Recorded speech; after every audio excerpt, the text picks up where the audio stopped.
Hello, everyone, and thank you for joining us. Welcome to our educational webinar, It Starts in the Gut, the Key to Immune Health.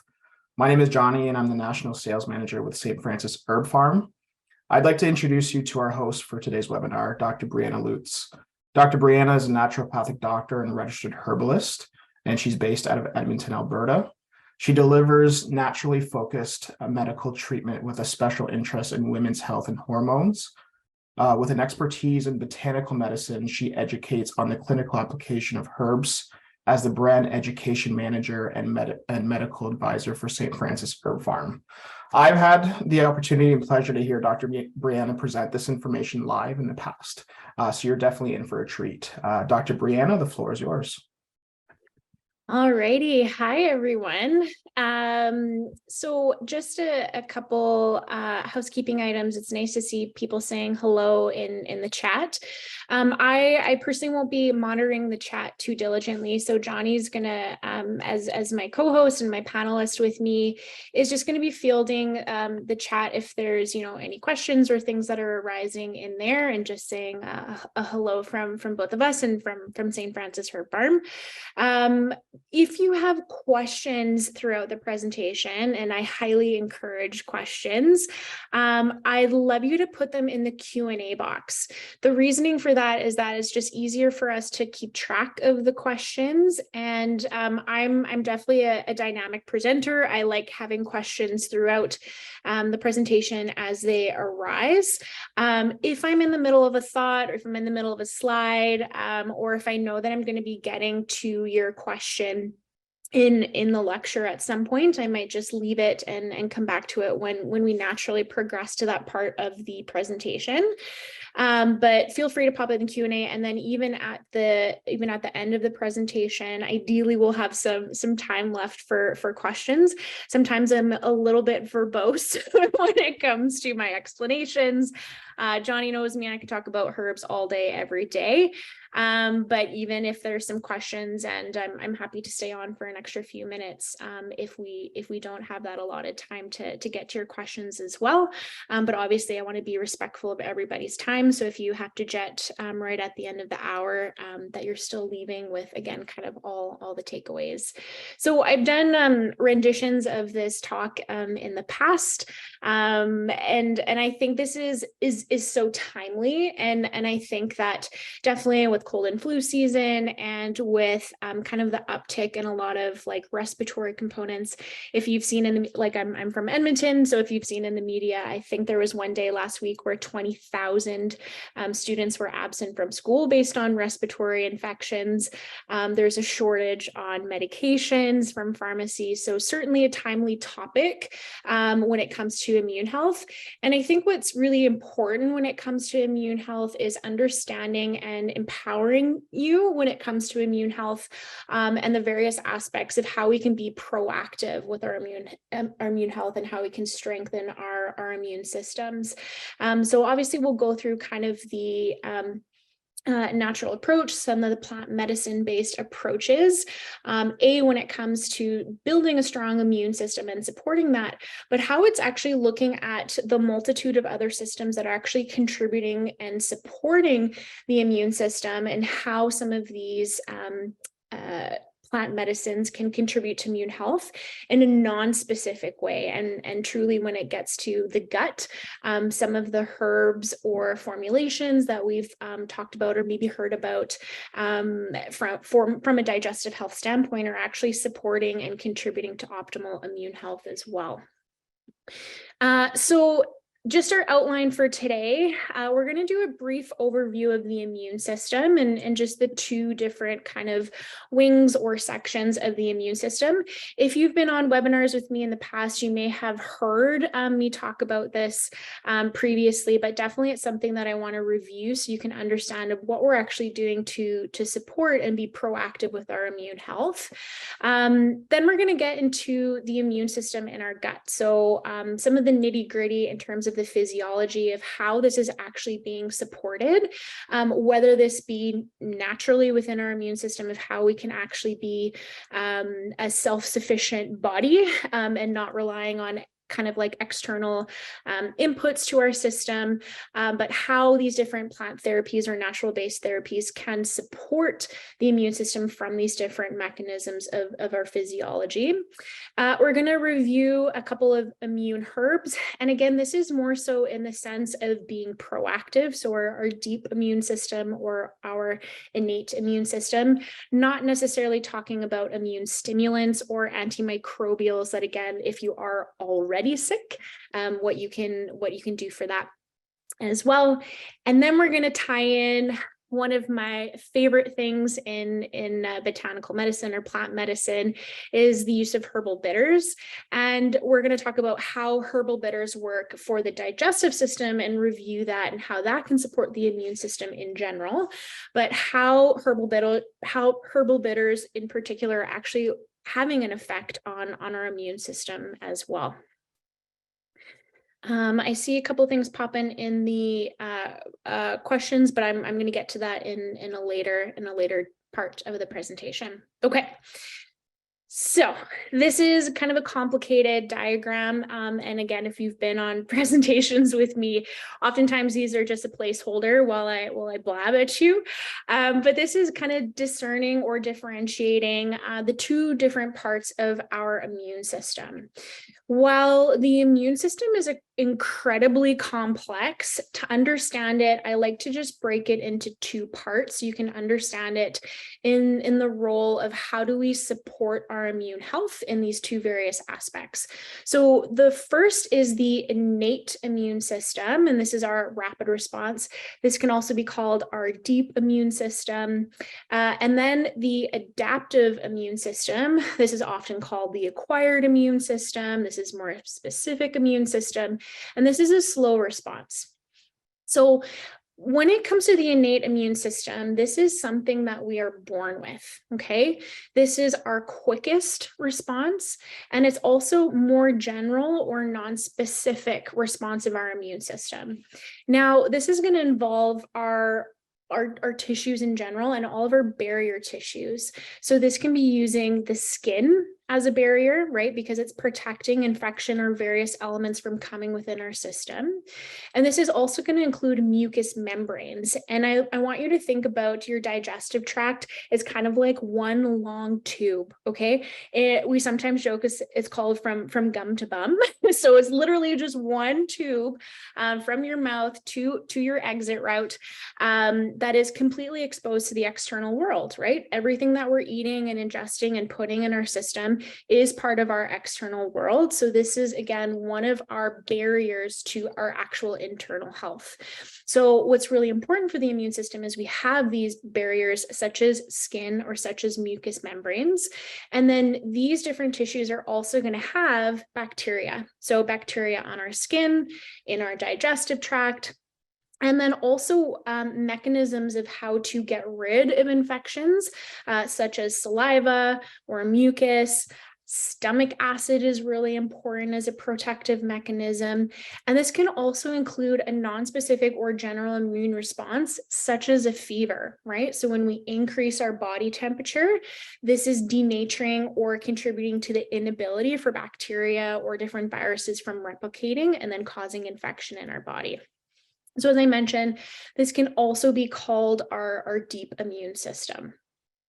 Now, when it gets to our adaptive immune system, this is our acquired immune system and is developing over time and developing in early life. So this would be kind of fully established between 18 to 24 months of life. And when I mean fully established, it's just the basis of that acquired immune system, but it's going to continue to evolve over time as we're exposed to different infections, right? So this is going to be a slower, more specific response.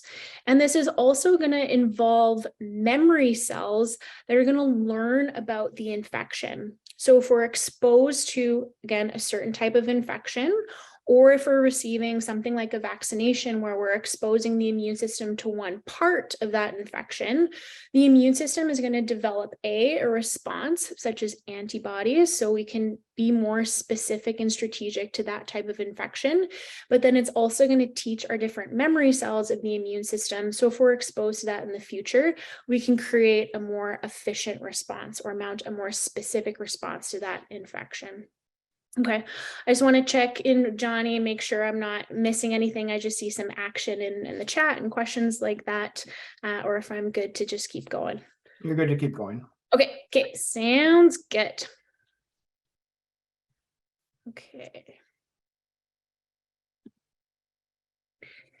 Okay, so our immune system in our gut.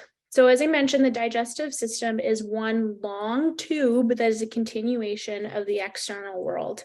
And our digestive tract is coming into contact with these various external factors. So this is including obviously food and our nutrition, microbes or different bacteria that's either on our food or in our water, or any type of contamination if it's something that's being passed on communicably, and also different medications or medical agents, things like that our digestive system is exposed to.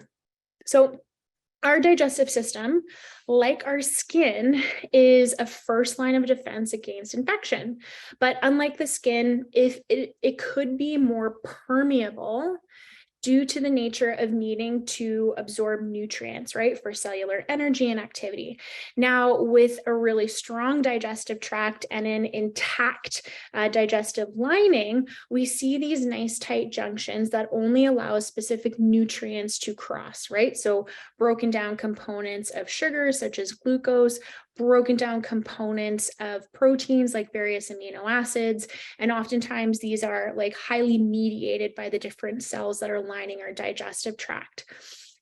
We do have protective mechanisms that act as our immune system in our digestive tract. So one of these things is actually stomach acid to help and kill infectious microbes. And it's also to regulate the amount of both and as well as beneficial bacteria in the digestive tract. So this can help to, as well, obviously stomach acid is important for breaking down nutrients that are needed for our immune system and our immune cells to function, and also for our immune cells to differentiate as well and be more specific within the immune system. The type of different skin cells, or what we call epithelial cells in the gut, are, like I talked about, selective in what they can allow to be absorbed. As I mentioned, these are tight junctions that must be maintained for optimal immune health, which is why impairment in these different tight junctions, which we call leaky gut, can also wreak havoc on the immune system. This can affect the mucous membranes as well that help to line the different epithelial layers or different skin cells of the digestive tract. So when we talk about, and I might get to this more later, when we talk about the proactive or deep immune system, we talk about it as this being a balancing act, right? We want to support actually immune balance, where we're seeing having the ability to fight off infections such as different colds and flus, as well as discerning of what is actually harmful.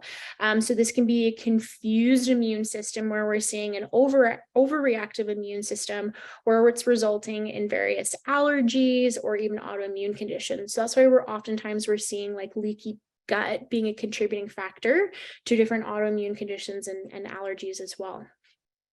Now, the microbiome, or basically the diversity of different bacteria in our digestive system, is also very important when it comes to immune health. And we'll talk about that more of the various immune-related tissues, such as the GALT and the MALT. So the GALT is the gut-associated lymphoid tissue, and the MALT, we're not talking about making beer, but the MALT is the mucosa-associated lymphatic or lymphoid lymphoid tissue.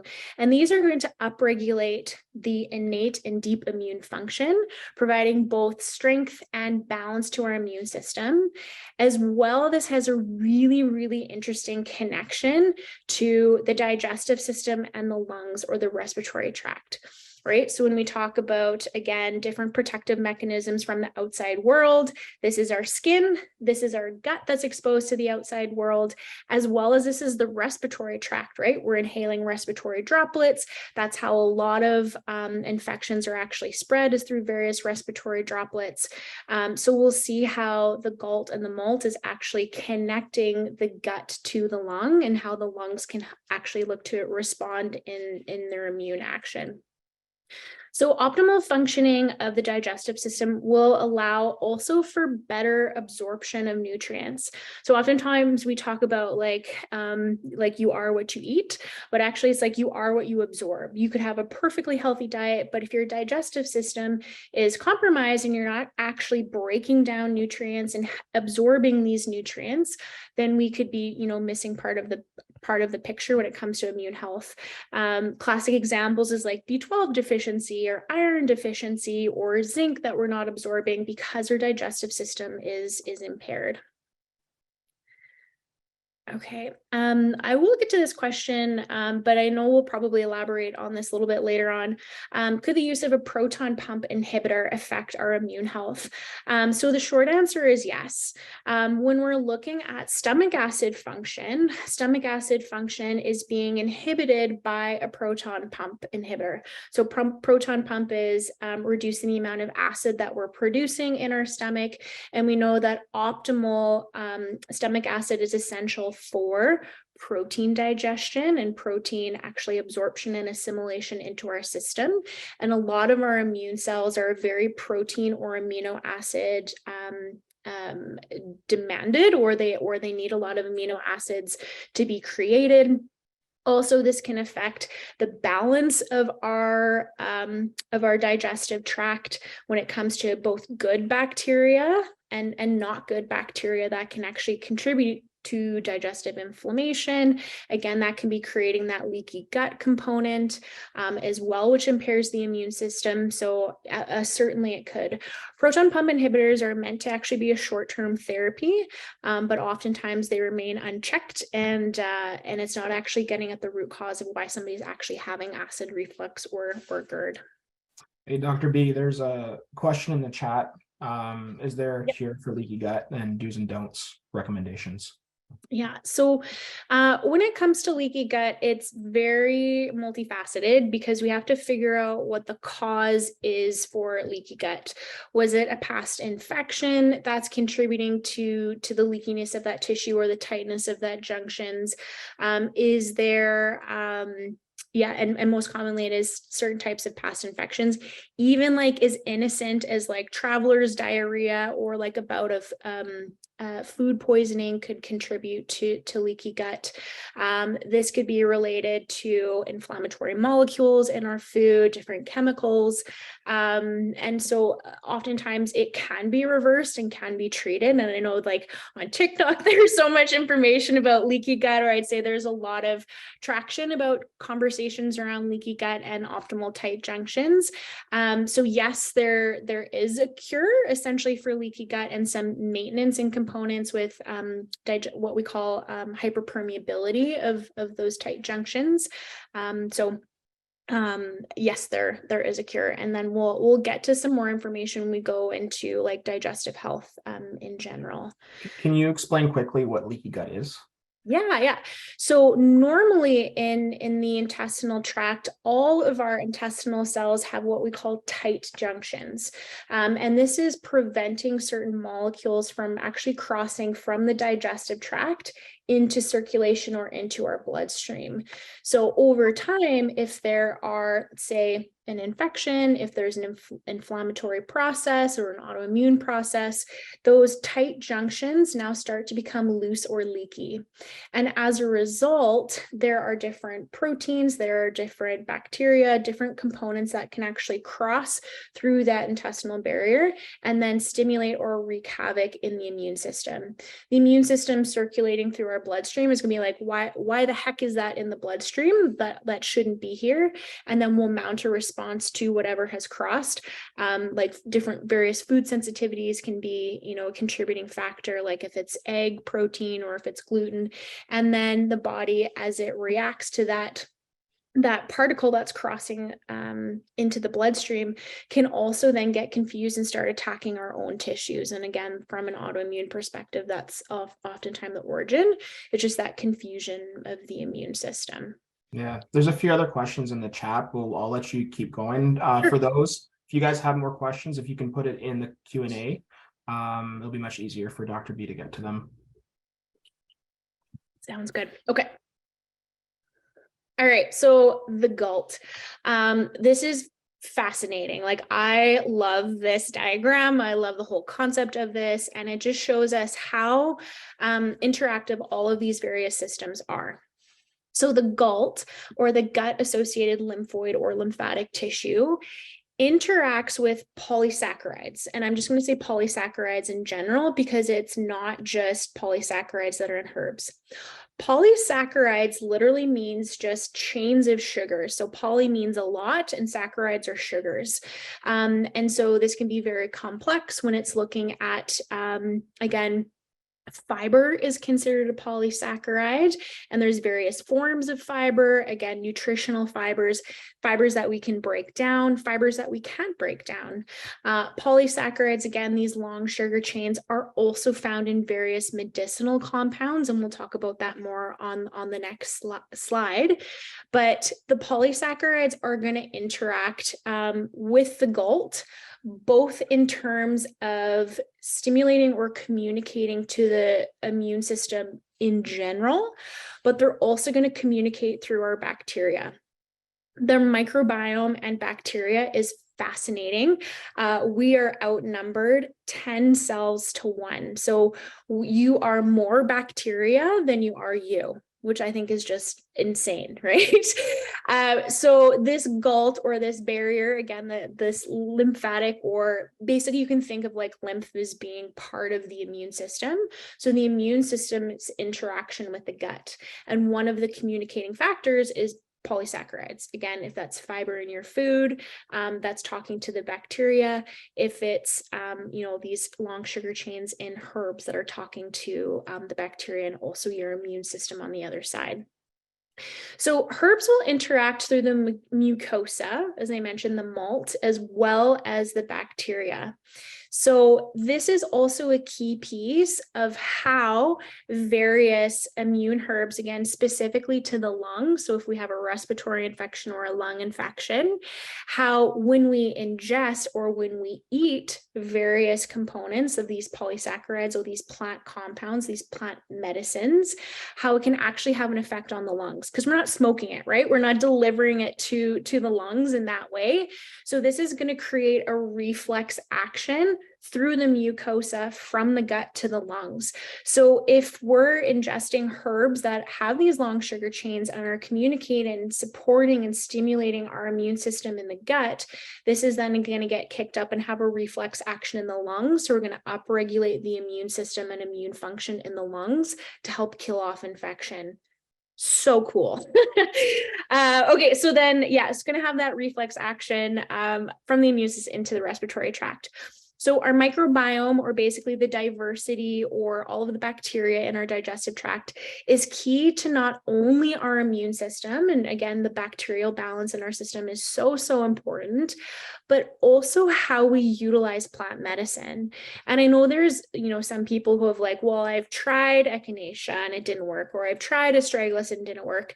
And it might not be it's because of the herb, it's because the herb didn't have a prime environment to actually communicate to the immune system, right? Maybe there is an imbalance in gut bacteria. Maybe you don't have enough bacteria. Maybe you don't have the right bacteria in your digestive tract that's actually able to communicate with those plants and receive that messaging, and then again, upregulate the immune system. So definitely your microbiome is key in that regard. So polysaccharides, remember those long sugar chains interact with bacteria to promote their function. They can look to produce something called butyric acid. This is a component of leaky gut because butyric acid is very important for digestive lining and helps to strengthen those tight junctions. This is also a component of communication to immune cells, and remembering that the gut is looking to promote immune cell regulation. Okay. And then remember just that reflex action, which is a super cool mechanism. Okay. So just when it comes to immune herbs, I'm just going to see how I'm doing on time.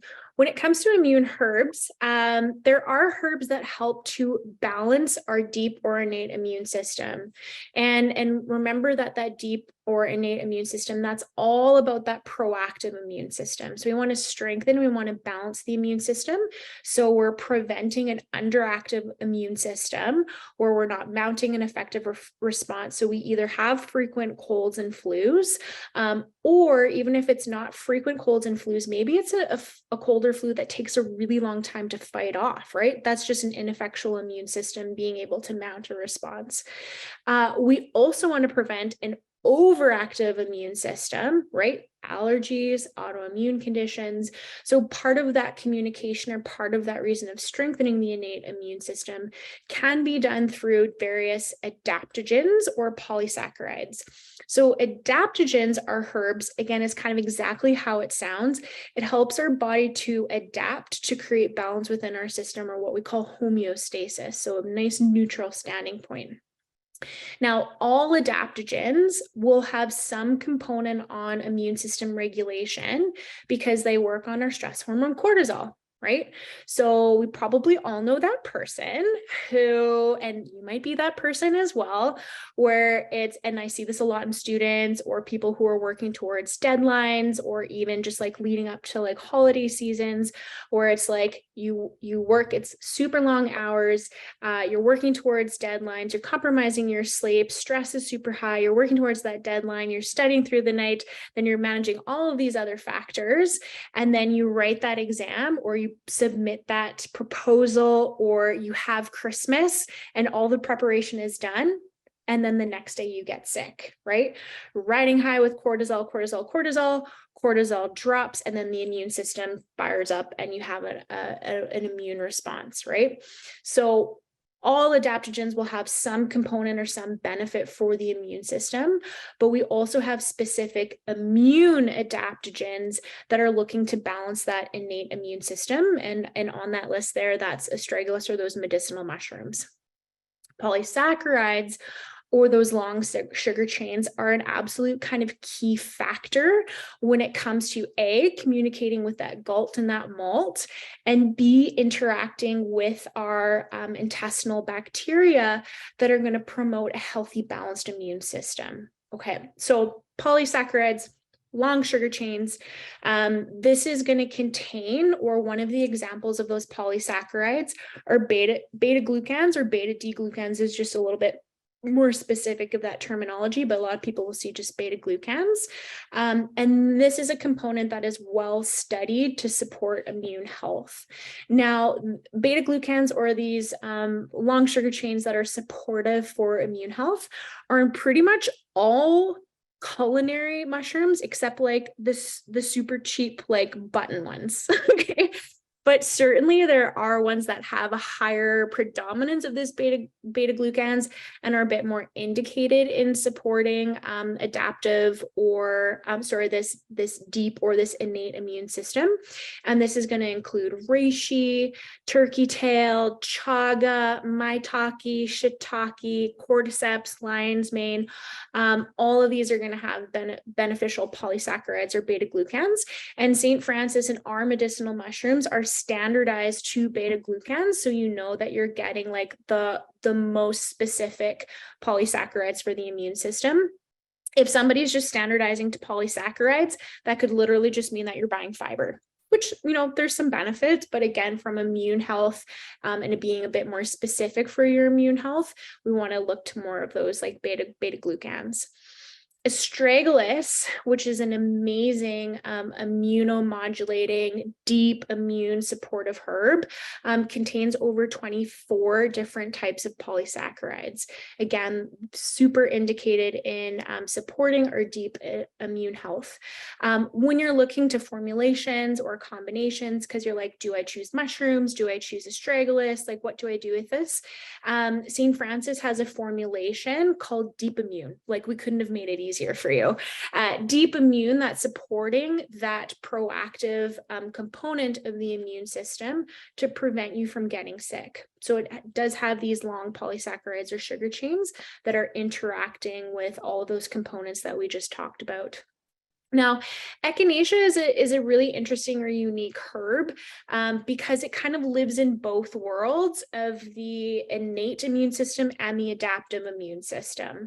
So it does contain polysaccharides that have more of this immune balancing or immunomodulator action, but then it does have stimulatory components with the immune system as well. So I tend to recommend echinacea more so in terms of like short-term prevention or actually immune stimulation. Like if you get that inclination that you're going to get sick, or you're in a high area of where you could potentially get sick, like you're going on a flight, right?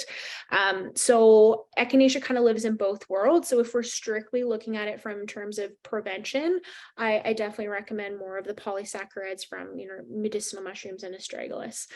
Now, I won't go into the nitty gritty of all of the different cells, but of the immune system that it works on. But just think about the medicinal mushrooms and astragalus being that deep or innate immune system, that proactive component. And again, if you're looking at a formulation, that deep immune combines multiple different herbs that have this capacity to support and balance that innate immune system. Just want to give you a heads up. There's a lot of questions. Okay. It's a very, very popular topic. So yeah. Okay. So what I'm going to do, because I know there'll be a lot of like immune questions and a lot of spinoffs with that, and we'll probably confine it to it'll get a bit more complicated or nuanced in terms of autoimmune disease. But I'm just going to switch gears into how we're tying digestive health into this. And I think it might tie in some of the questions when it comes to leaky gut, H. pylori. I know there's some questions, or dysbiosis, SIBO. And we're going to talk about herbal bitters. I'll probably rein myself in to not go off on herbal bitters. So we'll have some extra time to get through those questions. And this is something I'm super passionate about. I'm doing like a deep dive into SIBO, which is really fascinating when it comes to relating both of these two things together.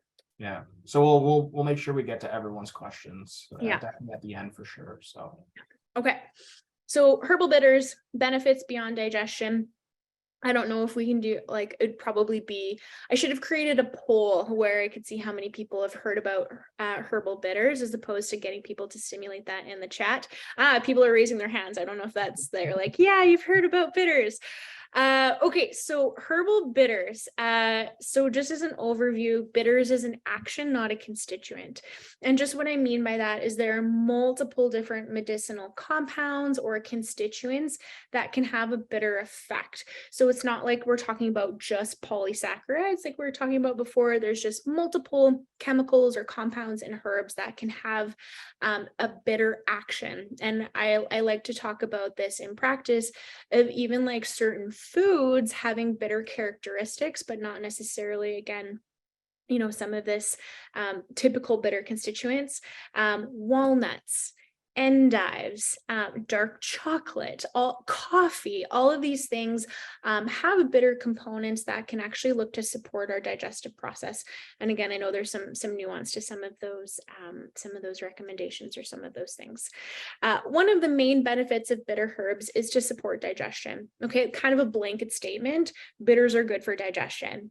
We're looking to not only reduce digestive concerns, but we're also looking at strengthening the functioning, or just overall strengthening your digestive system. Now, when we look at how bitters actually work in the body, they work in two different ways. So bitters are going to actually stimulate a receptor on our tongue that is going to switch our nervous system from fight or flight to rest and digest. Okay, so and you can only live in one of those places at once, right? You can't live in both fight or flight and rest and digest at the same time. You can think about it as like a light switch. So when we're looking at our nervous system in rest and digest, we're going to upregulate the digestive system as a whole. Okay. And you can do this, and you can promote this aspect by sitting down while you eat, right? And know the seat of your car doesn't count. So sitting down to eat, having a couple deep breaths before you eat, cooking your food, smelling your food, all of these different aspects are going to shift your nervous system into like prime digestion mode. Okay. When we upregulate digestion as a whole, we're going to increase stomach acid. We're going to increase digestive enzymes. We're going to stimulate the bile production and the flow to help us break down different fats in our digestive tract. And this is also going to help to promote good motility in our digestive tract as well. And as a general rule, with supporting our vagus nerve or rest and digest, we're going to promote digestive motility, or what we call peristalsis. It's kind of like the conveyor belt of your digestive system, so moving food along your entire digestive tract. And it's going to help to regulate appetite and helps with blood sugar stabilization. So it's going to promote good cues. So like you're hungry when it's appropriate and you're full when it's appropriate. And one of these things, again, is through optimal like blood sugar stabilization, insulin regulation, glycogen, all of that. The second way that bitters work physiologically is that they bind to bitter receptors in the entire digestive tract. So it's kind of an old notion, like you have to taste bitters in order for them to work. Yes, you're going to get a better action. Certainly, you could roll bitters around on your tongue, but if you need to put in the water, down it like a shot, that is okay, because you're still going to get some benefit of those bitters because you have bitter receptors, again, in your entire digestive tract. And binding to those bitter receptors is going to facilitate different components of the digestive process. So gastrin, which is an important hormone in our digestive system, CCK, which is an important hormone in our digestive system. So it's going to work on various hormonal signaling or receptors. Now, the reasoning for this and these different bitter receptors and actually stimulating this is that the body is going to perceive bitter as being a toxin or a poison, because a lot of our toxins or herbs that are toxic in small doses are actually bitter, right? Like if you've ever tasted like an aspirin or like willow bark, it's very, very bitter. So the body's just used to upregulating digestion to help get that component out of our body, right? Because that your digestive tract is one of your main exposures to the external world. The other component is that it's going to upregulate the immune system to help get that component out of your system. Okay, so we're looking to stimulate surveillance within the immune system. So immune system is kind of kicked into gear to help get rid of that infection. And again, we're facilitating the body to, again, kick up stomach acid to break down that molecule, and also contributing to, digestive enzymes and motility that's going to get that molecule out of our digestive system. It's not that it is a poison, it's just it's perceived as being, toxic in that regard based on the bitter component. Okay. I have a whole lot more notes in there, but I think is good. So this is the cool thing. This is the link-in where we're looking at bitter receptors being outside of the digestive tract, right? So we have these different components where we see, yes, our intestines, yes, our tongue, yes, our palate has these various bitter receptors. And again, that gives us a contributing factor of how it upregulates digestion or how it works on digestion. But look at this, we're seeing bitter receptors in our smooth muscle cells of our bronchioles, in our upper respiratory tract. We're seeing components in the skin, in the upper airway. Fascinating. So bitter receptors are not just for the digestive tract, but we're seeing this as being present throughout the body. Now, in regards to how are bitters supporting, obviously, the immune system, we're increasing digestive function, right? Increasing stomach acid production, increasing digestive motility. We're breaking down foods so we have the optimal nutrients. You're not what you eat, you're what you absorb, right? And also aids in the elimination of bacteria. So this can be, bad bacteria or fungi or protozoa, whatever, like non-beneficial components in our or in our digestive tract. This can also be the overgrowth of too much good bacteria. And there is such a thing. We're seeing this in a condition called SIBO, or small intestinal bacterial overgrowth. So again, it helps to kind of regulate that component with even good bacteria, not just bad bacteria. Now, more immune implications is that it has this fast action on immune response. So we have these different bitter sensitive cells that can also help to release, compounds that help to neutralize bacteria. So we're preventing different bacteria from colonizing or from growing and replicating in our system and preventing infection that way. And then allowing these bitter sensitive cells to, again, release those compounds that help to neutralize bacteria. So bitters can help outside the digestive tract that promote immune regulation as well. Again, in that upper respiratory tract, in the different bronchioles or the airway as well. So we're seeing, again, that kind of uptick or regulation of the immune system or fighting off the infection. How are we doing on time? 40. Okay. And just a quick heads up, we have about almost 30 questions total. Okay. Yeah, sounds good. Okay. So what I'm going to do, because we went through a lot of like the background of how bitters are working. So obviously digestive support, we can see the bitters being beneficial for all of these different digestive concerns. Again, kind of blanket statement, bitters for digestion. Okay. The exceptions where bitters would not be useful or beneficial in digestive concerns or are where we have acute inflammation. So basically we have an ulcer, because if we have an ulcer, we don't want to increase stomach acid and digestive enzymes because we will make things worse, right? So that would be an exception to the rule. And then again, one thing we don't want to use bitters is in pregnancy, right? So different components of why that we couldn't do that. But again, so that would be contraindicated in pregnancy as well. So blanket statement on digestion there.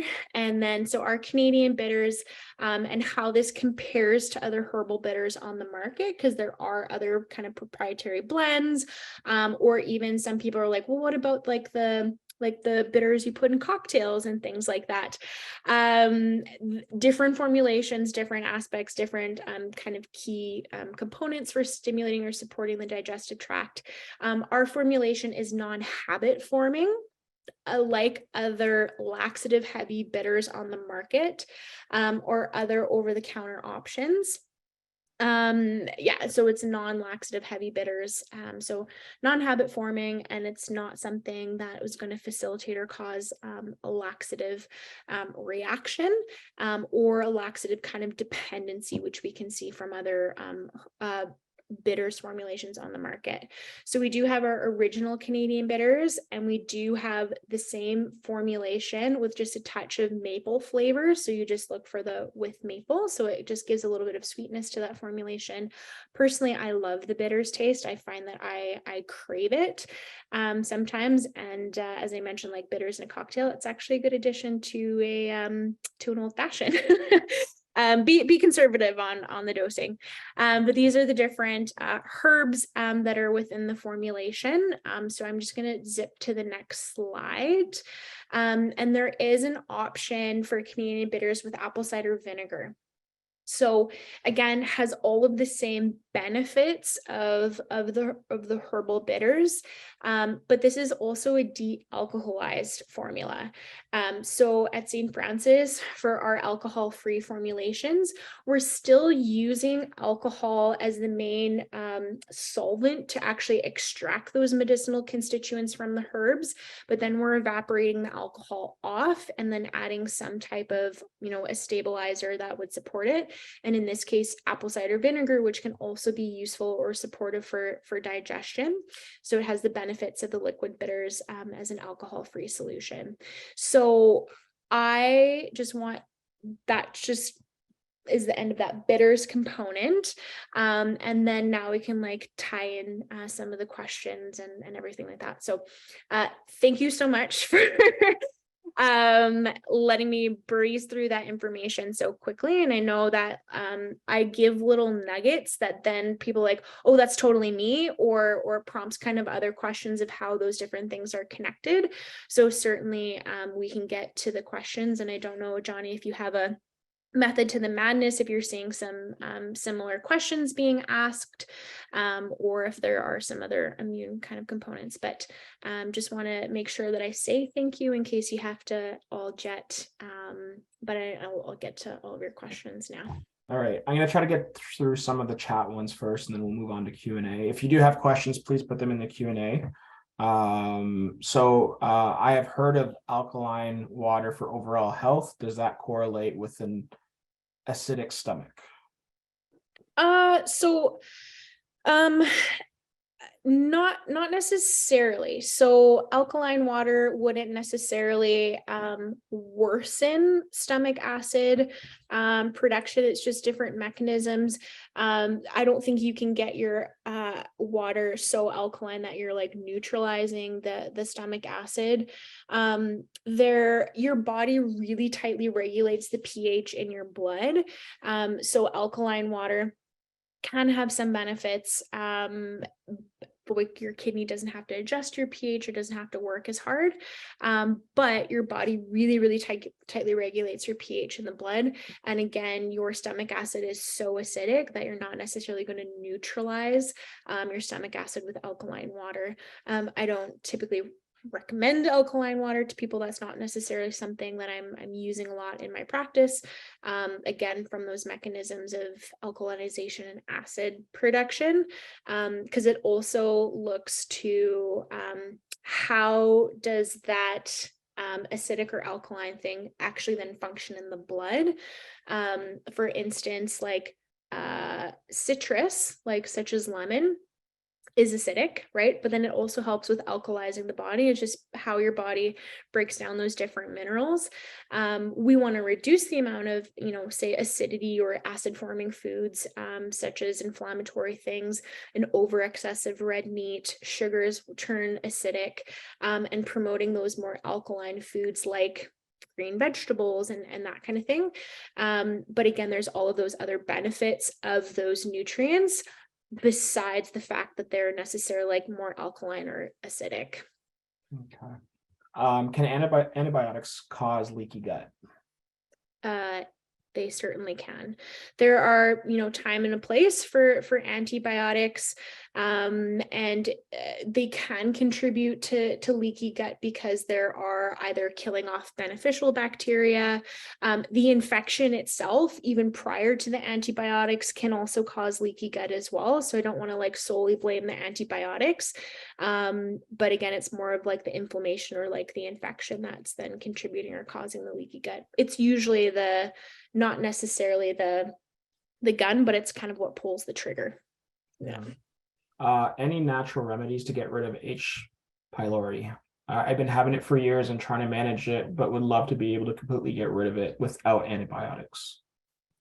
Yeah, the H. pylori is a it's a big factor. Typically, the most beneficial treatment is going to be a triple therapy, or triple therapy basically means including 3 different types of antibiotics. If you've used triple therapy before and it's not resolving, there's probably an issue that's preventing the reversal or the treatment of that. And it's something called a biofilm. Biofilm, the easiest way to describe it is like, when you don't brush your teeth and they get kind of fuzzy, that's a biofilm. So any type of infection can create a biofilm issue, and that can contribute to recurrent infections or things that aren't resolving with the antibiotics. There are certain antimicrobials that can help with H. pylori, but more often than not, it's going to be actually using that triple therapy and then preventing it from recurring. I noticed that my axillary lymph nodes get very swollen whenever I eat a lot of chicken and or other proteins. My doctor gave me antibiotic cream for the swollen and painful nodes, which I didn't take. I did my own research, and chicken protein molecules are very large. Could my glands be swollen just due to my body trying to absorb more protein than my lymph nodes can handle? Do you know any research on this? Yeah. So more often than not, like it could be like a delayed food sensitivity related to those particular proteins. And again, that's kind of going back to leaky gut. So again, if those protein molecules are crossing into the into the bloodstream from the intestinal tract, your immune system is going to then fire based on that foreign, molecule or foreign protein from circulating in the blood. So that can cause, systemic or overall body inflammation or immune activation. You can do different food sensitivity testing to identify, is your immune system reacting to that food, not necessarily is your body reacting to that food. And sometimes that's the fallacy, or people being like, well, I did food sensitivity testing, and all the foods that came back are foods that I eat all the time. And that was just honestly an expensive way to find out that you have leaky gut, right? So you have leaky gut existing, you're eating particular foods or for particular molecules more frequently, therefore you have more exposure to the immune system, therefore you're going to have a greater immune response to that food, and that's why it's showing up on the food sensitivity, because we're seeing the immune system's reaction to that food. And again, that's probably why you're getting the issues in the lymph nodes. Could be other things related to like histamine and stuff as well, but I would say like think about leaky gut, and that's probably the origin of why it's happening. How do you know if you have leaky gut, and what can you do about it? So like I said, the expensive way of finding out you have leaky gut is a food sensitivity test, because we're seeing, and honestly, with a food sensitivity test, you might only have, say, 1 or 2 food sensitivities or delayed immune reactions. If we're seeing a list of like 5-10 foods that are an issue, it's not necessarily that you have an issue or reaction to all of those foods, it's that you have leaky gut. There's other testing called zonulin. Zonulin is a marker that we can look for in your blood or in stool. And zonulin is a marker literally of leaky gut, because it's one of those proteins that's important for those tight junctions. So zonulin is a less expensive, more functional way of looking if there's leaky gut. We also do an in-house screener. It's called the urinary indicans, and we're looking for issues with protein malabsorption. We're seeing, again, those proteins cross into the blood. So there's multiple ways of assessing for it, but again, it's probably that functional testing with leaky gut. Should I be staying away from dairy and gluten? Are these really detrimental to my gut and contributing to leaky gut? Can I have dairy and wheat in small doses? And also, is alcohol damaging the gut bacteria? Any recommendations on the amount of alcohol? Okay. Well, that's a lot of questions. Yeah. That's a loaded question. Okay. I would say my mindset, and oftentimes like the other doctors at our clinic, is food avoidance really healing? Right? So what's the actual issue? Is it that is dairy the actual issue? Is gluten the actual issue? Or is it your body's response to that food that it's the issue? So dairy, again, it's a complex question because dairy has multiple things that your body can react to. Is it reacting to the lactose, which is the sugar? And so sometimes there's like lactose intolerance where you literally don't have the enzyme to break down that sugar. That's one question. Again, more rare to have like a true lactose deficiency or lactose intolerance. You might just have a sensitivity to lactose. Again, there's also the whey and the protein in dairy that you could be reactive to. Do I tell everybody to get off dairy? No. I have dairy in moderation. Is gluten an issue? Sometimes it's not necessarily the protein or the component of gluten that's the issue. It's how our gluten is treated, right? So is there pesticides? Is there herbicides? Is it the result of the various practices from wheat? And again, that's one of the reasons why some people have an issue with gluten here, and then they go to Europe and they can eat bread and pasta and cheese for 2 months and just be hunky-dory. So short answer, like I can't necessarily say across the board or unanimously that people should avoid dairy and gluten. I typically recommend dairy as a condiment as opposed to a food group, right? So if you're having a bit of milk in your coffee, if you're having some feta in your salad, but when it's like a food group, again, it's more of an inflammatory component that could be an issue. Celiac, bar none, you should stay away from gluten, right? It's your body's reaction to that protein molecule. And I'm sorry to say it, gluten should be eliminated from your life. Some people who are non-celiac benefit from gluten elimination, can I say via this minimal interaction that person? Maybe, maybe not.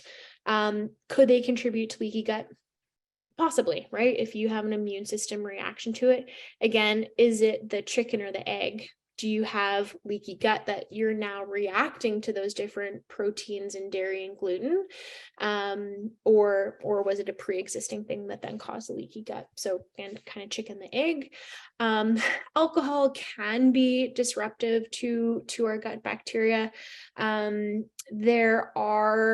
I wouldn't say there's necessarily a threshold of how much is okay or not. There are also certain types of alcohol that are more detrimental to our immune system and the bacteria in our system. Like arguably gin and tequila are cleaner alcohols. Red wine, there's more benefits to having red wine than say like other forms of alcohol. We see some cool studies on estrogen elimination in a Cab Franc. So there are some benefits potentially. There are some people who say no alcohol in your system, but I'm more of like an 80-20 and like how is your digestive system interacting with those introductions and how is your digestive system immune health functioning. Side note from an immune perspective, again, because it's like that gut immune connection, if you're sick, don't drink. Like give your immune system as much ammunition and as much strength as possible. Again, if you're sick, don't have dairy because it produces mucus, or it can cause an excess of mucus in your system, which can then make it more difficult to clear infection. If you're sick, don't have sugar, again, because that's going to suppress the immune system. So especially in those acute kind of environments, lessening the burden on your system is going to be helpful. So we still have 36 questions to go through and it's almost 8 o'clock. Are you okay staying on for a bit longer? I am, yeah, for sure. Okay. For those that want to stick around, great. If you can't, I just want to let you guys know we do have a promotion through Healthy Planet's website right now. So 20% off all St. Francis Herb Farm products. So if you're interested in trying Deep Immune or buying Deep Immune, the bitters as well, those are all available on special on the Healthy Planet website. So try to let everyone know that just in case you guys have to take off, but we will continue on with the Q&A. Magnesium, can it be taken to regulate gut function? Yeah, and then I'll just answer a quick question before I get to the magnesium, because somebody says, is it possible to get a link to the recording after the webinar? So even if people have to jet, and you are interested in kind of this Q&A portion that we're going off of, Johnny, you might have more information about the recording, because this is being recorded. I just don't know how it's distributed after the fact. Yeah, so it's through a Healthy Planet. So if they'll send it through their eBlast. So if you're not registered for their email, you can go to their website, scroll down to the bottom of their homepage, and there'll be an option to subscribe to their newsletter. Okay. How long is the 20% off for? Do you know? Not too sure when that ends. It's probably included in their communication. Yeah. Okay, so gut function and magnesium. So magnesium, this is kind of a twofold answer. When we talk about regulating gut function, so magnesium is what we call a cofactor, or it's a component of multiple interactions in the body, or multiple communications or productions of hormones or key messengers. When we talk about magnesium supplementation and gut in particular, is magnesium as a molecule always needs to be bound to something else. So magnesium glycinate, magnesium threonate, there's all these different components. Magnesium citrate, when we talk about gut function, citrate is a molecule that is going to pull water into the intestinal tract, and can have a laxative effect. So sometimes we're using magnesium citrate to actually cause to reduce constipation because we're having a laxative effect. Again, that's more so situationally dependent. So once you stop taking the magnesium citrate, if there's an underlying issue with constipation, then it's just going to come back because you don't have the laxative effect of the magnesium. So I did find the answer to how long the promotion is. So they're supposed to be on sale for the rest of the month at 15. Right now it's online at 20. If somehow it goes back to 15 tomorrow, I'm not sure when they're ending that, but they do have a Black Friday sale starting next Monday, the 21st. So we'll definitely be on at 20% during that time. Okay. Next question. What can one do or take for gut bloating inflammation due to anxiety? Okay. How do I answer this? Okay, so gut bloating and inflammation, and again, this can also be a chicken and the egg. Did the anxiety contribute to the bloating inflammation, or did the bloating and inflammation cause the anxiety? And we know that even depression, can be an inflammatory disease or an inflammatory condition. I would probably treat the digestive bloating and the inflammation. Again, it's figuring out where the cause is of the bloating and inflammation. Is it a food? Is it an imbalance in your gut bacteria? Is it just decreased digestive functioning in general? So I'd say the bitters might be a good option. And again, from a bitters perspective, you're hitting both the digestive issues, so helping to reduce bloating and optimizing digestive function, but again working on the vagus nerve again switches you out of that fight or flight, which is that high stress, high anxiety, and puts you more into that rest and digest.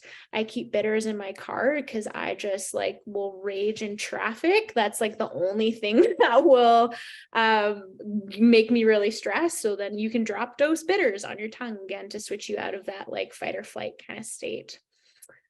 So someone had a question. I have allergies and asthma. Can herbs get rid of both?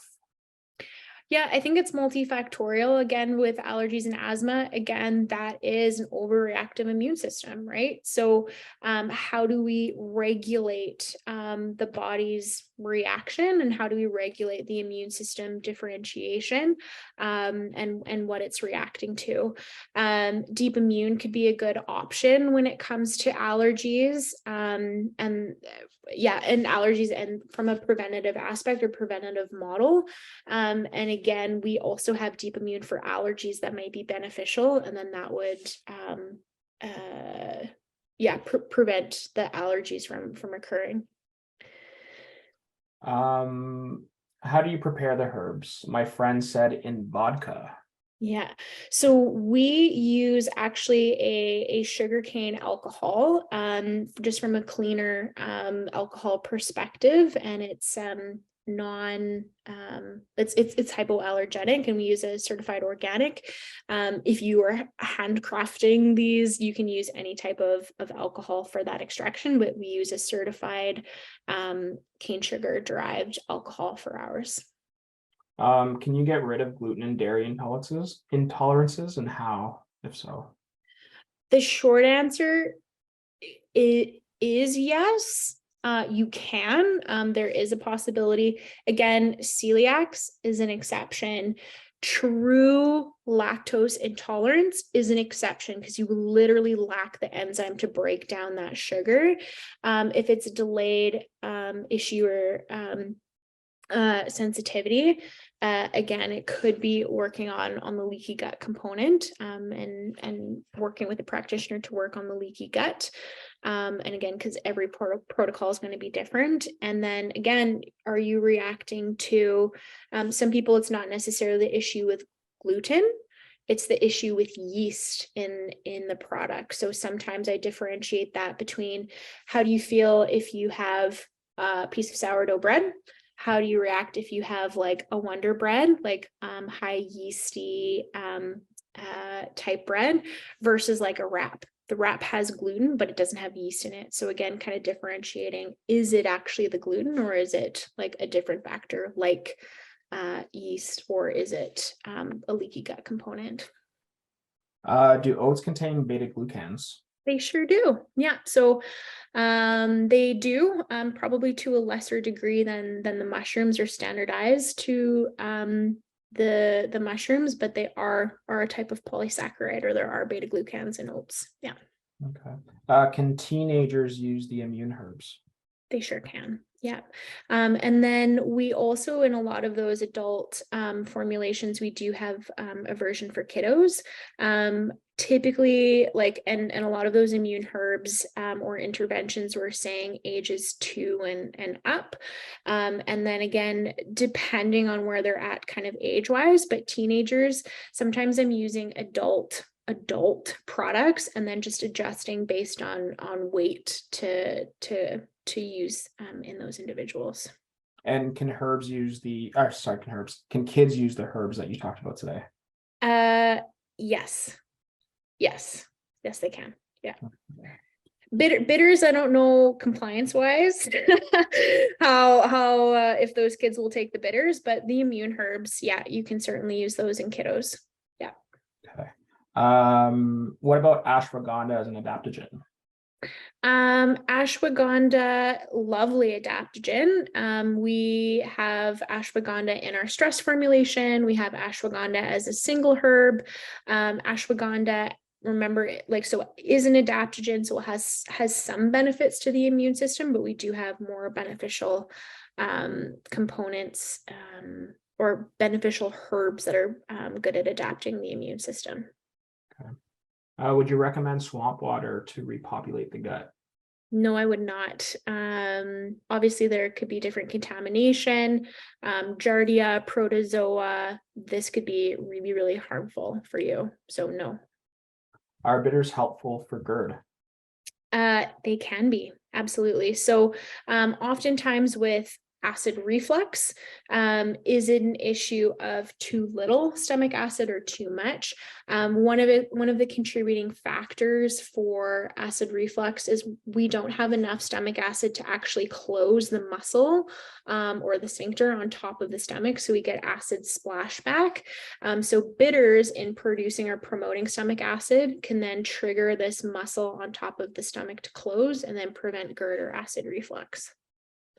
Are bitters good for the liver? And do they work if you have leaky gut? Bitters are, sorry, ask the question again. I'm just trying to here. Are bitters good for the liver? Yep. And then the second question, will bitters work if you have leaky gut? Yeah. So bitters, there's a lot of crossover of bitter herbs and also liver herbs. And again, that's from like a bile production and bile flow when it comes to supporting liver function. When it comes to leaky gut, yeah, bitters are fabulous. And one of the reasons is that it causes microinflammation in the gut. And I know that seems counterintuitive because we get really scared of inflammation, or we hear inflammation and we run. But how I like to describe it is like weightlifting, right? So you're doing bicep curls, and what you're doing to actually create or stimulate or build that muscle is you're causing microinflammation or micro tears in that muscle, and then your body is going to recruit more collagen and more protein or muscle fibers and lay that down. A similar mechanism happens in the digestive tract, where this microinflammation actually is going to recruit intestinal cells to lay down more beneficial compounds that again are promoting those tight junctions. And so it can actually be really useful in leaky gut. I wouldn't say it's the be all end all in treatment. It's multifactorial in terms of treatment. It's a decent strategy. But that's basically like doing, bicep curls for your intestinal cells. How, when, and how much do you take bitters? So with bitters, I recommend them like 5 to 10 minutes before meals. And again, this is especially with more digestive issues or digestive concerns that we're going to take it more frequently. The nice thing about bitters is that you don't create a reliance on them. So it's actually teaching your body to do the thing it's supposed to do. Unlike digestive enzymes, where you're only going to get the benefits of when you take them, and more often than not, your body can become kind of lazy, and it's like, well, if you're going to give me digestive enzymes, I'm not going to make them myself. So 5 to 10 minutes before meals, and then we're typically recommending like 30 drops. And again, that can vary on the individual, but that's easy recommendation. Yeah. Are herbal bitters okay to take when you have kidney stones? Yes. Yes. Okay. What happens if you consume bitters and you have an autoimmune condition? Bitters and an autoimmune condition, I don't have any issues with. No. Okay. Deep immune should only be used 2 weeks on, 2 weeks off. Is this true? We say 3 weeks on, 1 week off. Yeah, just rotating it. Yeah. Okay. Yeah. If inflammation can cause polyps, is there any herb that can actually naturally heal the colon? Also, anything specific to prevent polyps?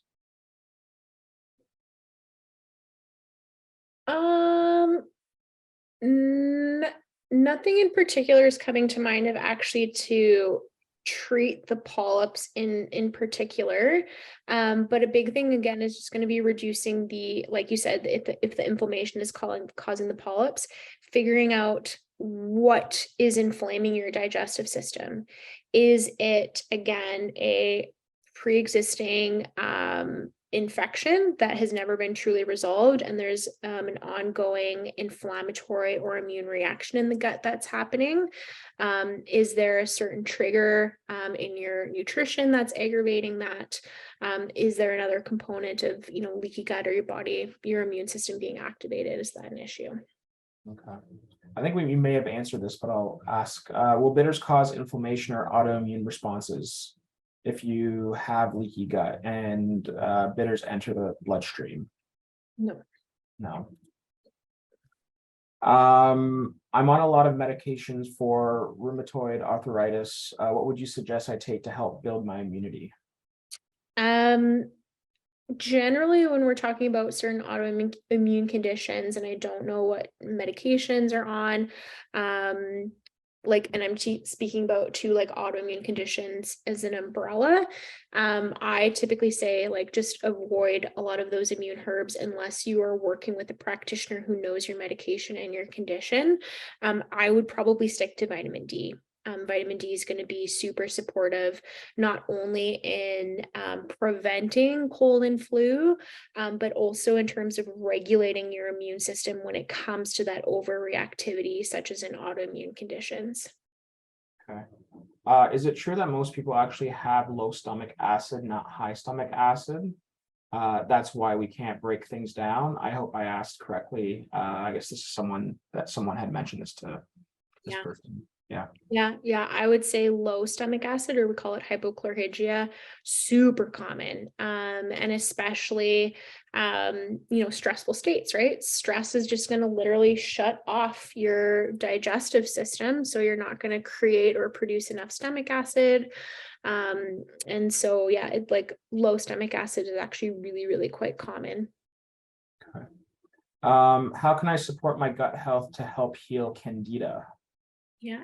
So candida is pretty multifactorial. Oftentimes we're looking to starve the candida. So there's different types of anti-candida nutrition or anti-candida diets that you would do temporarily. The biggest factors that worsen that are going to be specific types of sugars, and again, yeast-based foods or yeast-promoting foods. And then you're going to want to you're going to starve it, and you're also going to include an eradication treatment. So different components that can actually kill off candida or different yeast formulations. We have Fungeffect as a formulation that can be useful. But yeah, just working with someone to alleviate the candida. If someone has GERD and autoimmune disease, what would you suggest would be the best to improve digestion and immune system strength, like strengthening your immune system? Yeah, so I would probably say like bitters and vitamin D. Yeah.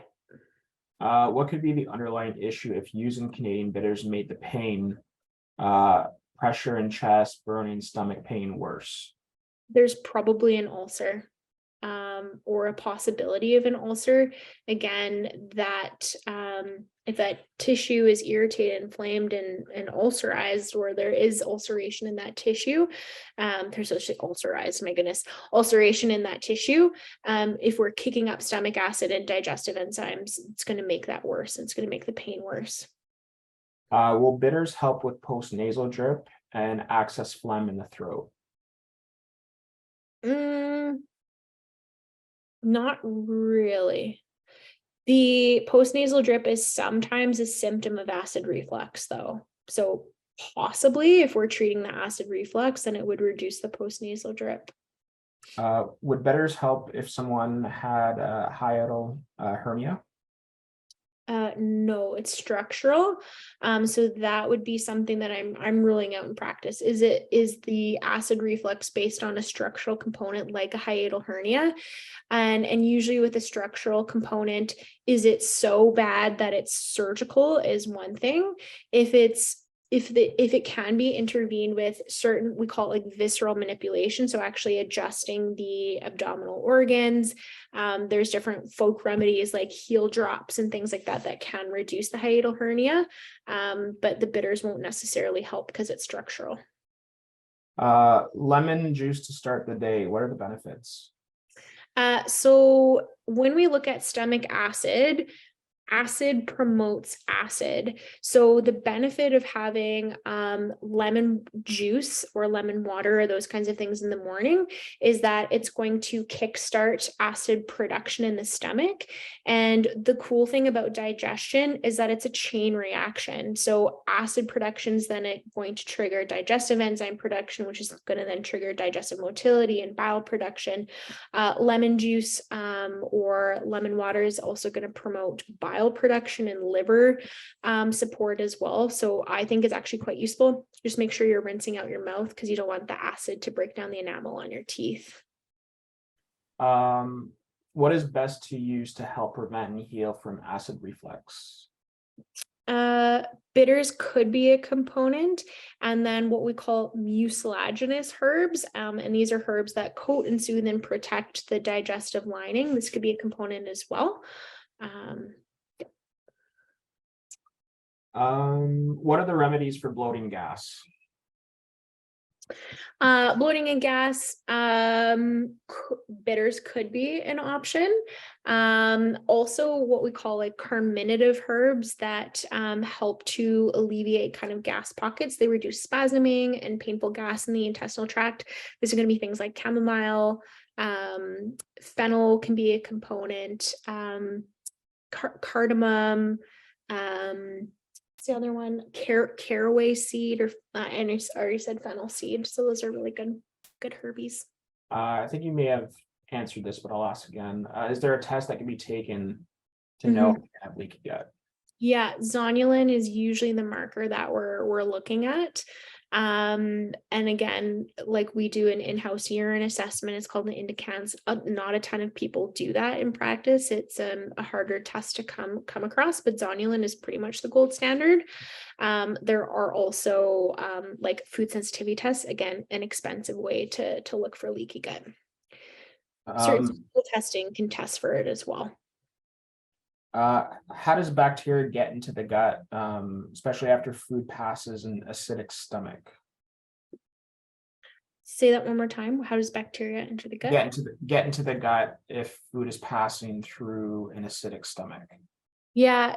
Again, this can be an issue of why low stomach acid can be an issue. So it didn't kill off all the bacteria. You have to think about not like how many billions of bacteria there could be on something, right? Like a probiotic, millions if it's an infectious component. So some of the bacteria can actually evade the stomach acid.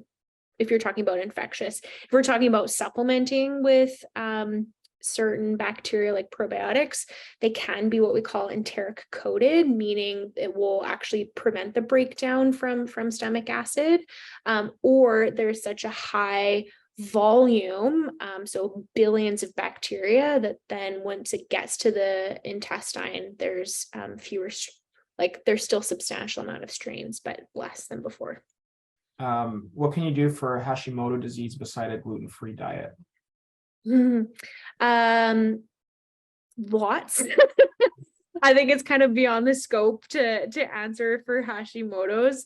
A lot of it's going to be immune system regulation. So I would say you'd have to work with somebody for that. I can't answer that. And yeah. Are the herbs that you presented today safe for diabetics? Yes. The caveat to that is, or the reason that they might be contraindicated is sometimes we can lower blood sugar too much, right? So if you're, say, insulin dependent, or say you're using a CGM or continual glucose monitoring, and you're actually delivering insulin with a pump, using bitters like helps with blood sugar regulation. So it might actually affect how much insulin you need, because if you're still using the same amount of insulin, then you can actually drop your blood sugar too low, which is way more harmful. So short answer is yes, but you need to potentially adjust your medication or insulin depending on what you're doing or what your condition is like. Are bitters helpful with gallstones since they stimulate bile? Short answer is yes. The second component of gallstones is we don't necessarily want to stimulate like what we call a cholagogue, or sorry, the choleretic component, meaning like the stimulation or the contraction of the gallbladder, because we can actually dispel or lodge a gallstone and block the bile tract, which can cause a lot of issues. And then in that case, it might be an emergency removal of the gallbladder. But we would need to help like dissolve the gallstones, and then look to alleviate or help to dispel them. Is magnesium glycinate for prevention of kidney stones as well as muscle relaxant? Is that correct? Muscle relaxant, yes, because the body uses calcium to contract and magnesium to relax. When it comes to kidney stones, there's different forms of kidney stones. So magnesium isn't necessarily a preventative aspect, because there's oxalate forming of kidney stones. There's some that are related to infection or pyruvate stones. There's also calcium-based stones, and sometimes magnesium can alter calcium balance in the body. So I wouldn't necessarily say that it's a preventative. Sometimes calcium can be a benefit as well. So it just depends on the type of stones. It would be oxalate. That was the comment. Oh, oxalate stones. Yeah, sometimes we're actually using calcium. Yeah, not magnesium. What kind of herbs and probiotics are good for reducing H. pylori symptoms? I think we already talked about this.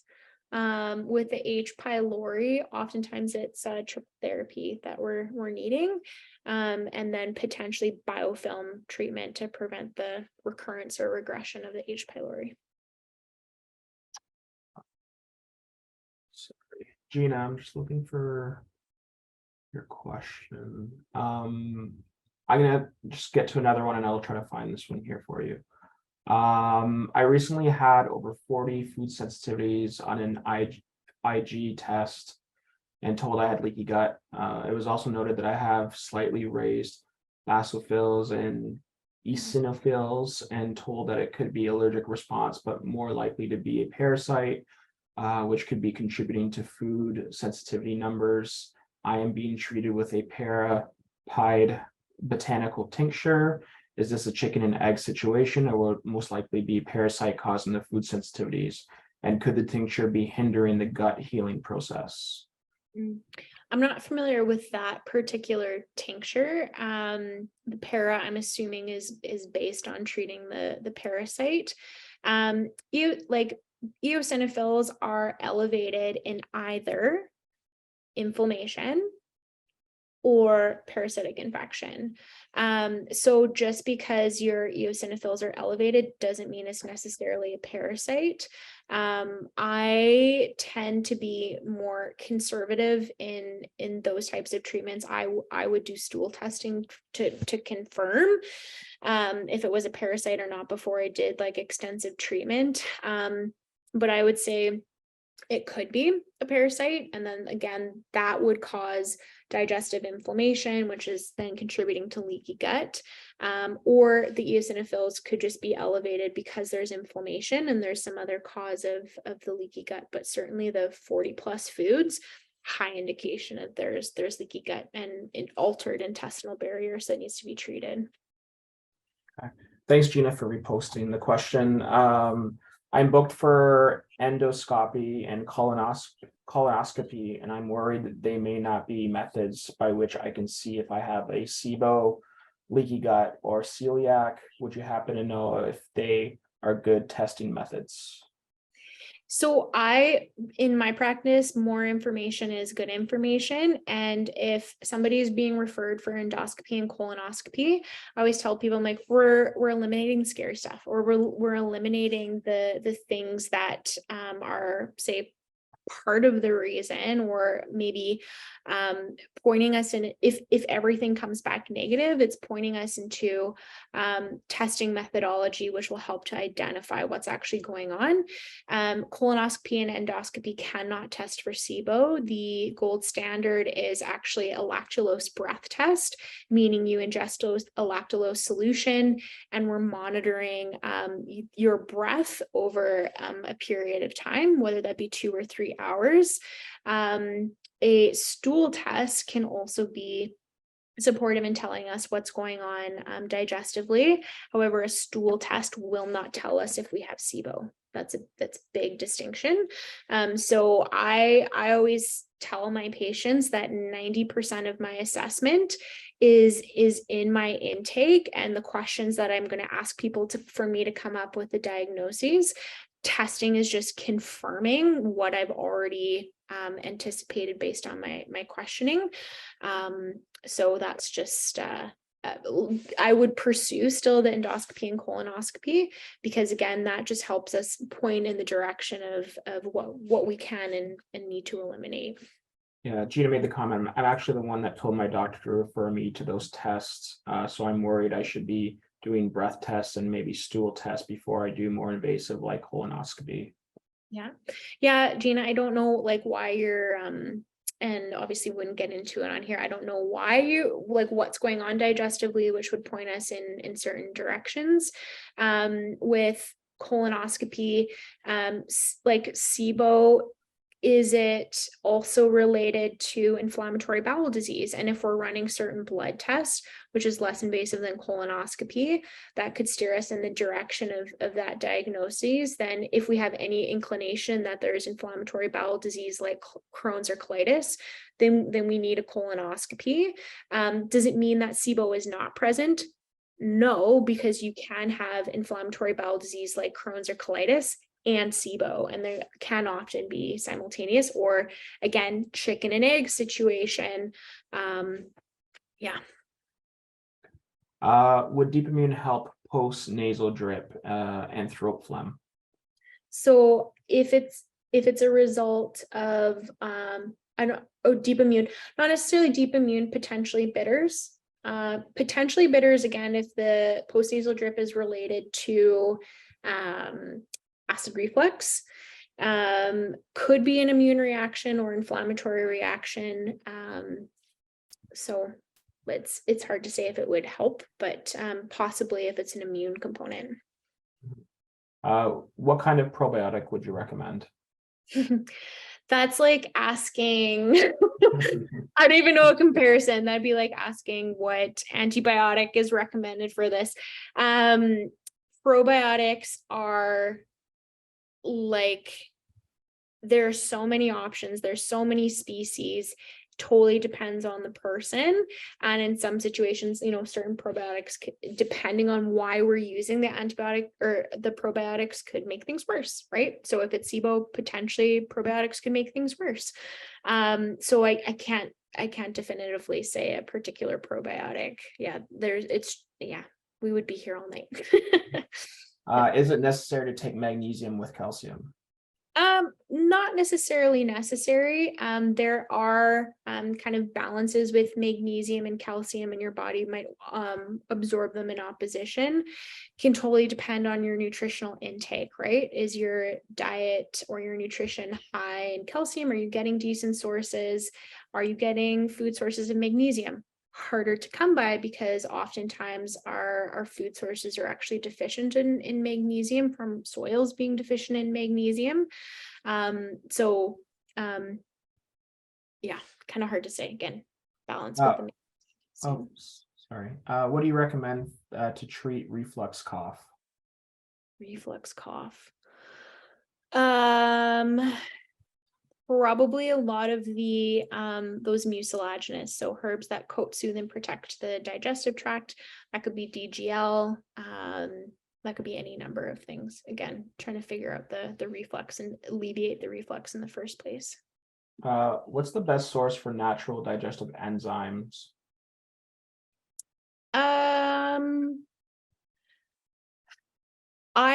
I would say natural digestive enzymes are going to be means of stimulating your own production of enzymes. So that would be bitters. Some people say like different enzymes in like pineapple, because you have bromelain and those kinds of things, not like super effective if we're looking at digestion. So I would say looking to promote your own digestive enzymes with bitters is probably the best way. I guess there's some interest in people getting in touch with you. So how do we get in contact with you? Do you work in Toronto? Are you looking for new clients? Trust me, I've tried myself too. So so because I'm practicing in Alberta, I can only treat people within my jurisdiction, because I'm only licensed in Alberta. I'm also accepting patients to a wait list, so I'm not accepting new patients until March or April of next year. So in regards to who to see, I would look on the provincial regulatory bodies, and you can look for a list of naturopathic physicians. Again, it depends on where you live, if virtual is an option, wait list, all of those components. But the OAND, you're so sweet. The OAND has a list of practitioners. Also the CAND, so the Canadian Association of Naturopathic Doctors, will just have a list of like regulatory, or like a list of naturopathic physicians. Honestly, word of mouth. Like I think that again, kind of depending on your area, various Facebook groups, if you're into that, would have suggestions of naturopathic doctors. Also support groups of particular conditions. So like I said, I primarily practice or I do a lot of work in women's health and fertility. So I see a lot of endometriosis in my practice. So a lot of endometriosis patients find me in their support group, because everybody in the support group like sees us, and then they send anybody with endometriosis to our clinic. So I would do kind of something similar. So if you're in Toronto and you're dealing with, you think you have SIBO, go into like SIBO group and ask for recommendations there. And honestly, out east, I don't know as many practitioners because I went to school out west. I mostly know people in Vancouver and BC and Alberta. So I'm not as good of a help with doctors out east. So, and especially I like to recommend people who specialize in what you're concerned with, because I think specialization or special interest is really important, especially with naturopathic medicine. You'll get better care. Yep. So that's it for the Q&A, but there are a few that were left in the chat. So I want to prioritize Q&A because that was kind of where we wanted to direct. But there's a few in here that are still hanging there. So we might as well get to them. Is NAC good for biofilm? NAC is excellent for biofilm. Yeah, it's really good. Can you drink tea adaptogen every day? So it depends on the herb. I would say like there are some herbs that are more readily available in a water format, like Tulsi is one of those herbs, excellent adaptogen, and you're actually getting those constituents extracted with water, like in a tea format. Certain things where it's what we call alkaloid or saponin-based components aren't as readily extracted in water. So even like ashwagandha as a tea, it doesn't taste very good, but also like harder to extract those constituents. So I would say like tinctures are usually the better format for like sleepy herbs where you can readily extract those constituents with water, are excellent in tea format. So again, just kind of depends on the herb. Do probiotic supplements help your immune system, and is there a brand that you would recommend? Yes, they help your immune system. Not necessarily a brand I'd recommend, again, because it depends on like what species of bacteria you need for your system. So I can't say that definitively. Problems with digesting oils, vinegar, olive oil, etc. Why might that be? Typically, gallbladder function is where we're seeing a lot of issues with fat digestion. Yeah. Okay. Is bitters okay to take if I have eczema? Are bitters or the immune supplement help with external allergies, i.e. season allergies or animal allergies? Yeah, so bitters for eczema, yeah, that's totally fine. And then what was your other question? Are bitters or the immune supplement, do they help with external allergies, seasonal or animal? Yeah. So certainly like those immune adaptogens, so preventing the overreaction of your immune system can be helpful for those external ones. So the deep immune formulation, potentially medicinal mushrooms, astragalus, yeah, those could be beneficial. And then again, there's also the deep immune for allergies. So we typically recommend deep immune kind of all year round, and then 2 to 3 months ahead of typical, say if it's environmental, like it's always snow mold or something that's a trigger for you, 2-3 months in advance we would switch to the deep immune for allergies and prevent that. Does menopause cause digestive issues, and what is the best thing to take for menopause? Sorry, can you say that one more time? I was just seeing other questions pop in. Does menopause cause digestive issues, and what's the best thing to take for menopause? So yes, it will cause digestive issues. Oftentimes we're seeing altered cholesterol metabolism. This can be related to gallbladder and liver function. So I would say definitely it can be like menopause and hormones can affect your digestion. Best thing to take for menopause totally depends on your symptoms and what additional support you need. So I can't definitively answer that for you, but yes, it can affect your digestion. Not sure if you answered this already, but do you recommend anything for postnasal drip? Yeah, the postnasal drip is it if it's related to acid reflux, the bitters, and then if it's related to immune or allergies, potentially the deep immune could be beneficial. I'm not sure how to question this, but what would you recommend when X branded Vax killed my gut and others have the same reaction? Um, so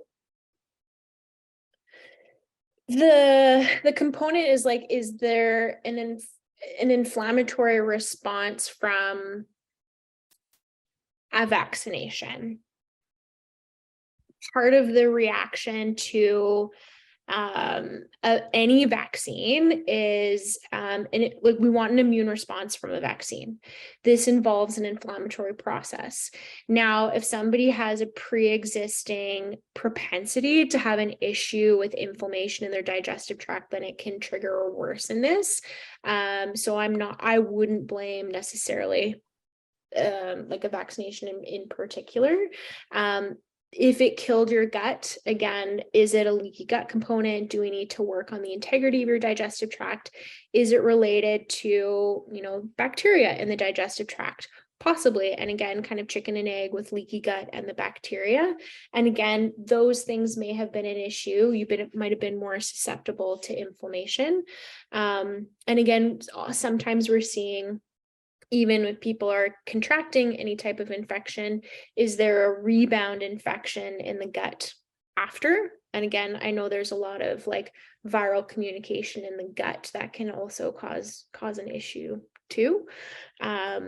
So I would say kind of similar things that we've talked about previously, treating the leaky gut and what's going on with your microbiome. And this is the last question that's on here, and we're 40 minutes past, and there's still 80 people in here. So I Yeah, guess wow. I'm interested in what you have to Yeah, say. I didn't even check on the participants. So thanks y'all for hanging in here. That was great. What do you recommend to improve increased estrogen? So with estrogen, again, totally depends on the situation.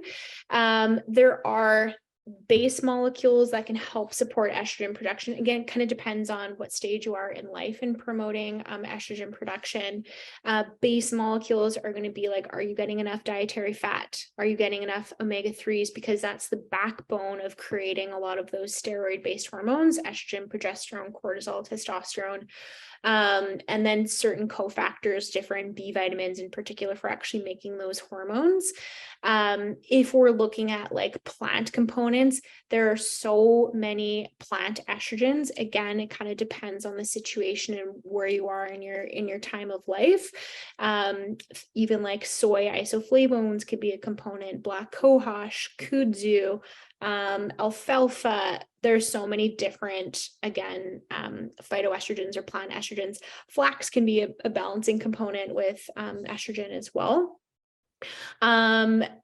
I also want to put the caveat of not all situations are going to be mediated by those natural components. So if somebody is going into early menopause and they're not producing sufficient estrogen, and they're in their 30s, early 40s kind of thing, and you're losing out on that exposure, that lifetime exposure to estrogen, bioidentical hormone replacement is going to be the actual treatment, and that's preventing any harm that can cause from missing out on those years of exposure to estrogen. So totally dependent on time of life and what we're looking to treat the low estrogen with. Yeah, I think we touched on this, but someone may have missed the answer. Are bitters good for gallstones? So gallstones, I mentioned, is we don't want to use like extensive choleretics or things that promote contraction of the gallbladder, because you can actually lodge gallstones and make things worse. The bitters formulation doesn't have as significant choleretics that I'm concerned about causing an issue with that. Oftentimes we're trying to reduce the gallstone. Bitters are fantastic for prevention of gallstones because we're promoting the movement of bile, because when bile becomes stagnant, that's one of the causes of actually contributing to like the congealing or sludgy bile or congestion, where we can actually see stones. So again, kind of depends on where you're at with treatment, or where you are in the stages of those gallstones, like the size. Well, that was the last question. Dr. B, I'd highly suggest going back into the chat. There's a lot of fantastic feedback for you and about the presentation. So definitely go back and read it. It's just, yeah, a lot of nice things from a lot of nice words from you guys. So thank you for staying, for almost 2 hours with us. And thank you for all the great questions. I think we have a record. I think this is the third or fourth time myself and Dr. Brianne have done this, and this may be the longest and be the most questions. So we love the engagement. Yeah, appreciate that. Thank you all. Yeah, I know it's late for you guys out east, so I appreciate you joining. And I appreciate getting an A+ from a teacher. That's fabulous. And yeah, if you enjoyed this feedback presentation and you're interested in having St. Francis back, we always love that encouragement through Healthy Planet, because that shows you're interested in the information, you're interested in the products, and that us as a brand, we really, really appreciate that. For sure. Okay. All right. Awesome. Have a good night, everyone. Thanks, everyone. Take care. Bye now. Bye.